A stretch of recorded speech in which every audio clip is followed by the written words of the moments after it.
ଆମେ ପହଞ୍ଚିଗଲୁ ଡ୍ୟାମ୍ ପାଖରେ। ବହୁ କଷ୍ଟ କରିକି ରାସ୍ତା ନ ଜାଣିବା ସକାଶେ ସବୁ ଲୋକମାନଙ୍କୁ ପଚାରି ପହଞ୍ଚିଗଲୁ ଡ୍ୟାମ୍ ପାଖରେ। ବର୍ତ୍ତମାନ ଡ୍ୟାମ୍ ଏବେ ପରିଭ୍ରମଣ କରୁଛୁ ଆମେ। ଦେଖନ୍ତୁ ଇଏ ହେଉଛି ସାରିଆ ଡ୍ୟାମ୍, ବାଣପୁରର ସବୁଠୁ ବଡ଼ ଡ୍ୟାମ୍ ସାରିଆ ଡ୍ୟାମ୍।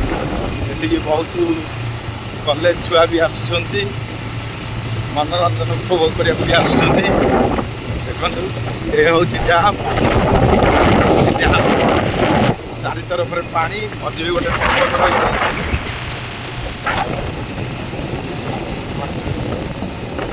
କୁମୁଣିବନ୍ଧ ଡ୍ୟାମ୍, କୁମୁଣି ମହାପ୍ରଭୁ ଏଠି ଅଛନ୍ତି।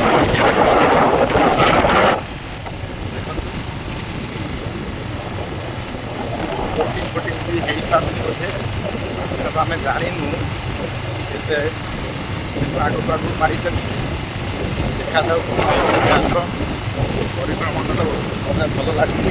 ଦେଖନ୍ତୁ କେତେ ସୁନ୍ଦର ଭିଉ। ଏପଟେ ବି ଦେଖନ୍ତୁ ଚାଲିଛି ଆମର ଫସଲ, ଧାନ ଫସଲ, କୃଷି ଜାତୀୟ ଦ୍ରବ୍ୟର କୃଷକମାନେ, ଯିଏକି ଆମର ଶ୍ରମିକ ଭାଇମାନେ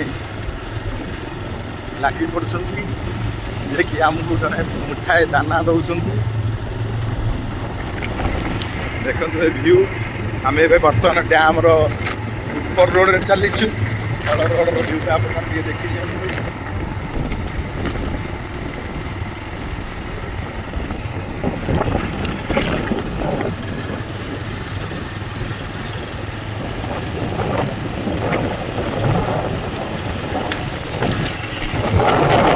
ଆମର ଶେଷ ପହଞ୍ଚିଯାଇଛୁ ସେଇ ଆରମ୍ଭ ପାଖରେ। ଆମେ ପଛପଟୁ ଆସିଲୁ। ଡ୍ୟାମ୍ ଦେଖିକି ଆପଣମାନେ ମୋ ଭିଡ଼ିଓକୁ ଲାଇକ୍ ଆଉ କମେଣ୍ଟ କରିବେ।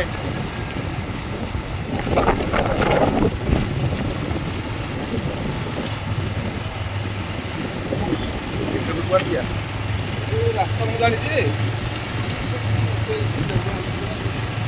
ଏଇଟା ଡ୍ୟାମ୍ର ଯେଉଁ ଷ୍ଟକ୍ ୟାର ୱାଟରଟା ରହିବ ତ।